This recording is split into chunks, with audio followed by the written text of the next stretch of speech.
என் பிறப்புக்கான purpose உன் மொழியில் சொல்லணும்னா என் தம்மம். இன்னைக்கு காதல், பரிசுத்தமான காதல், அது மட்டும்தான். கட் அண்ட் ரைட்டாக சொல்லிக்கிறேன்.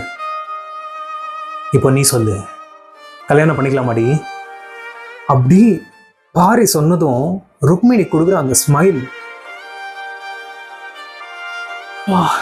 எத்தனை கோடிக்கு சமம்னே தெரிலங்க. நான் பொண்ணுங்க அது நடிப்பாங்க, நடிப்பே கிடையாதுங்க. அந்த சீனுங்க 1991 தளபதி படம் பார்த்த மாதிரி இருந்துச்சுங்க. ஸோ இந்த வரி அவர் சொல்லும்போது தம்மம்னா பர்பஸ்ன்னு சொல்லுவார். ஆனால் அது வந்து ரொம்ப ப்ராடர் டேர்மில் பர்பஸ், ஓகேவா? ஆனால் அவர் இனி காதல், பரிசுத்தமான காதல்னு சொல்லும் போது தான் அதுக்கான அர்த்தம் முழுமையாகுது. தம்மம்ன்றதுக்கான அர்த்தம், அந்த பர்பஸுக்கே ஒரு அர்த்தத்தை கொடுக்குறாங்கல்ல, இன் அ ரைட் டைரக்ஷன். தம்மம்னா the path of righteousness, it's the universal truth. அதை ஃபாலோ பண்ணவங்க வாழ்க்கையில் தப்பா போனதா சரித்திரமே இல்லை.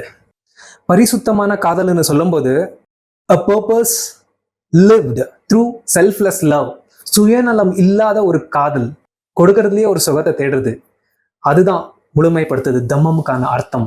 இதை அவர் சொல்ற மூலியமா அவர் காதலிக்கிட்ட அவ்வளோ நெருக்கமா இன்டிமேட்டா ஃபீல் ஆகுது, ஒரு எமோஷனலான ஒரு சிச்சுவேஷன் கிரியேட் பண்ணுது.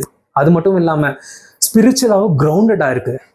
ஸோ இது வந்து மூவியோட இன்னொரு டெப்த்தை காமிக்குதுங்க.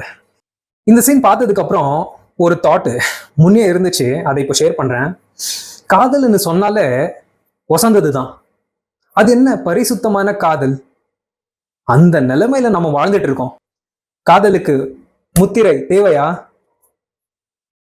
அடுத்து வெட்டிங் உடைய ஒன் ஷார்ட் சீக்வன்ஸுங்க.